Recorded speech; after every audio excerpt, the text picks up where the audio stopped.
Thank you for watching this video tutorial on 9K in 9 days training program. A couple of years ago, I went through a Top Step Trader trading combine live in the trading room. The objective was to trade this combine in front of a live audience. We were looking to perform at the criteria required to receive a $150,000 funded trading account with our trading partners over at Top Step Trader. And we did this live in the trading room. The criteria to achieve that performance was to make $9,000 in really no specified period of time, but we ended up doing it here in 9 days. We took this information that we completed this trial or this combine in and turned it into a training program that we called 9K in 9 days. Now, the methodology that we used was breakout trading, and of course the market was moving and it was conducive to the type of training and trading that I'm going to discuss with you here today. But it really revolves around our core thought process, which is to always cut the losers short and let the winners run. In addition to that, we created a couple of tools that I'm going to introduce to you here today. And so let's go ahead and get into the tools. By the way, this is what it looks like on your membership site. So when you become a trading room member, you would scroll down here to the 9K in 9 days training information. There is a 6-hour video here that is training. There are some indicators and PDFs and different things like that. And then of course, the risk manager, and we'll discuss that indicator here in just a moment. All right, so the very first thing that I want to do is I want to introduce you to the risk manager planning tool. Now, you can actually trade off of this tool, but primarily speaking, we use this as a planning tool. And so over here to the right, you have a order entry idea. If you look to the top left, it lets you know which account you're in. In this case, we're looking at the Sim 101 account, but you hit the drop down bar here and you can take a look at your live accounts, and you want to risk, we say we want to risk no more than 2% of our account on a particular trade. But if you really want to get down into it, you could go 0.67% on a particular trade. Actually, let's come back here. We'll go 1% for the case of, let's see. For the case of this discussion, we'll go no more risk than 1%. Okay. And again, that will take your existing balance. And of course, this is in the simulator. This would take your existing balance and risk no more than 1%. Or, and that's what you would do here if you wanted to use the position sizing button. So again, if you've been watching the videos here on the website, you know we talk about our market maker levels and we talk about them being decision points.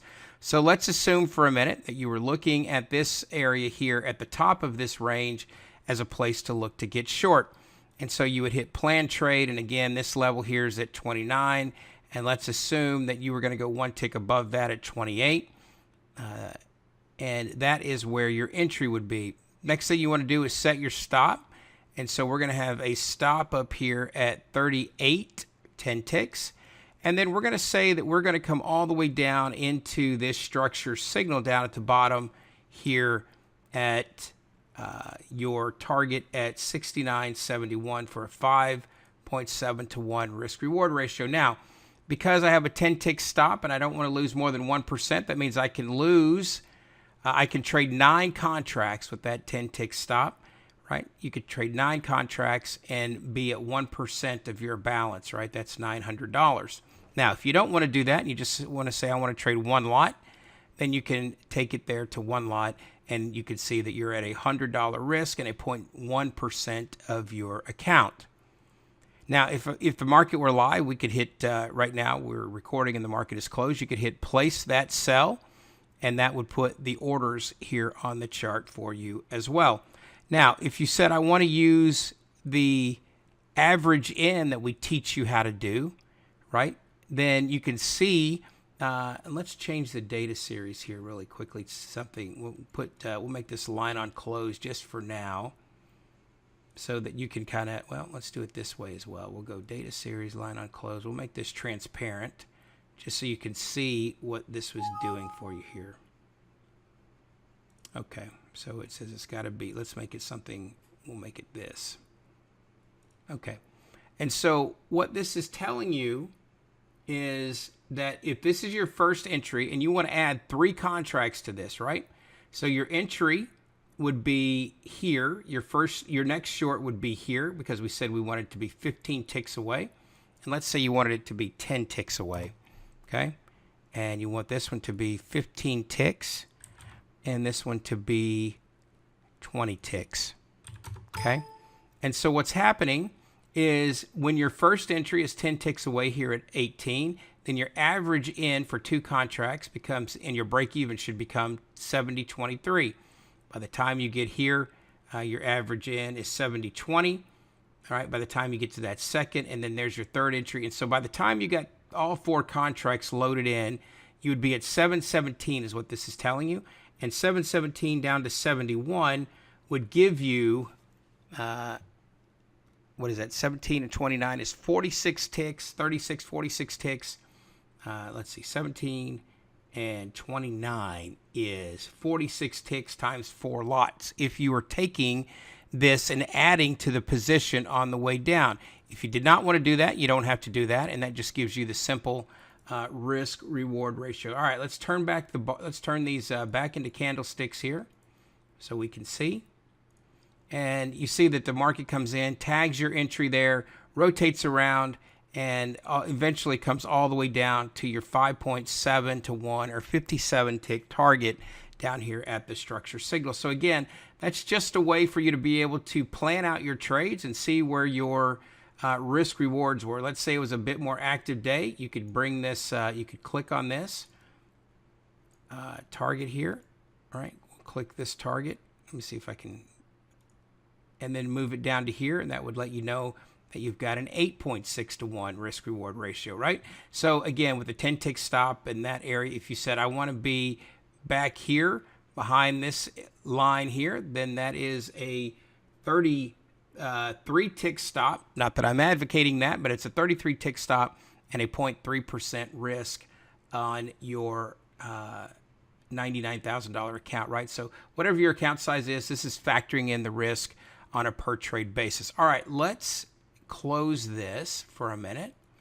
And let's take a look at some of the other things that are on this chart. One of the other ideas here, and we'll turn these off for a second. We'll turn on the swing lines, right? And we'll turn on the ticks. And so what this is allowing you to do is to kind of find out what the length in ticks of the swings are.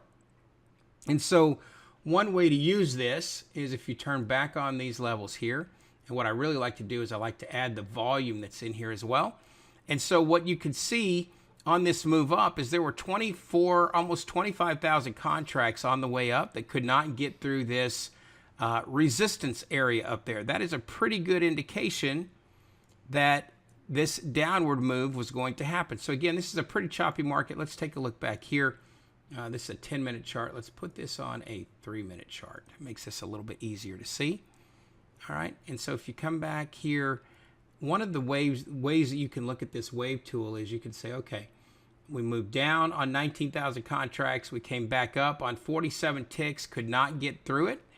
And this, again, is confirmation. That's a lot of volume relative to what's going on down here. That means there's a lot of selling pressure up in this area and that the market is looking to maybe sell off. And that would be another indication here for you. This graph down below you is an average wave volume, right? So basically each one of these bars represent, the outlines represent what the average volume for the period that you have defined is.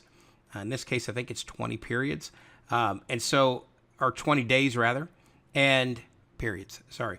And the this is the amount of volume that it is greater than. So for example, the volume here is greater than 2.5 times, 2.7 times greater here. So again, it just kind of gives you an idea of what the volume is doing in these areas. And one of my favorite things here, and I'm going to turn off all this other stuff so you can look at it. And one of them, and I'm going to take this indicator off for a second just to kind of clean this up a little bit. Let's come down here. This is the average price. Remove, okay. And I'm going to turn off all of the ideas for the wave. Now, one of the really cool things that is one of my favorite indicators in this particular package, and I think you're going to like it too, is if you are an order flow trader, a volume trade, if you like to trade order flow, but you're not a big fan of all of those numbers on the price ladder, right? You don't really understand exactly how to use those lines or those levels or those numbers. And for some people, that's just too much information coming in. Well, we have created a tool that is really pretty cool, and it is called your volume bars. And so the chart just looks like a standard basic chart here, as you could tell, right? Nothing really that abnormal about this chart, just a standard 3-minute candlestick. But when you turn on and you hit this V in the top right-hand corner, you can see that the bars have changed sizes, right? And so what this is doing is this is telling you where the majority of the volume was on a particular bar. So relative to the bars around it, right, there was a small rally, a small sell-off, and then all of a sudden you got this big pop, right, and all of this volume coming through here. Now, what tends to happen is these bigger volume areas become support and resistance. So I'm just going to draw a few lines. This is here where the buyers rallied up, but they couldn't get through. You had some selling here. Let's go into draw mode here. Let's stay in draw mode. And I'm going to throw a couple horizontal lines here, right? Big selling here, big selling here. All right, so these are areas where you've had some big selling. And watch how the market begins to react when it comes into these areas, right? So you had some selling pressure here, right? Market rallies, comes up into it. Not enough there to really break out through it. But look what it took. It took a heavy buy volume bar into this area, right? And so that became a little bit of resistance on the way up. Big heavy bar there. Then the sellers immediately took back over where we had back over here, and then the market sells off here again. So again, you can identify some really good support resistance areas just by looking at where the buyers and sellers have been in the past. So if we come back down here, and I have no idea, we're just kind of doing this together here. You had some buying here, a little bit of buying, let's call this buying here, right? And so the market begins to rotate around with the buyers. What was resistance here now becomes support. And then we come right down into this bar. Couldn't get all the way down to the bottom of this bar. Comes back into that support resistance area, and you can see the sellers stepping back in again. Anyway, the point of that is that these bars are really good for those traders who may not be that comfortable looking at horizontal numbers, right, in terms of the bid and ask and comparing those and understanding where the big clusters are and things of that nature. This gives you a really good sense of where some support and resistance levels can be based upon where the volume has come in heavy doses. Now, one thing to note about these bars, because of the architecture in NinjaTrader, it does distort the vertical or the X and Y axes. And so what you're going to want to do is put them on a separate chart away from any other indicators and just look at these, and then you could plot the lines based upon some of those ideas. But you want to keep these separate from some of the other indicators, because it does manage to mess around with the X and Y axes. All right, so again, another good idea here, volume bar, rally into your structure signal area. And again, from a bar perspective, you can see that the sellers really took over in this area, and we were really never able to come back up. And you could say, okay, well, let's see where we had some selling pressure in the past, and does this make sense that level might hold? Here you are here, right? And so again, when I turned on that wave tool, and I told you on that wave tool that you had all of that buying pressure up here, you knew you had some selling going on back here in the past. Selling happened right here in the past. And again, you can see just how much selling had gone on in this area here, right against your market maker levels here, in that area held, right? So again, just another way to provide confirmation with your tools that you have for you. So again, This particular training program was a 9K in 9 days because we did a Top Step Trader combine, the criteria to get funded on a $150,000 account, and we did that 9K criteria in 9 days. We have 6 hours worth of training, and all of your content is distributed here. So again, thank you for watching this quick video tutorial on the 9K in 9 days training program.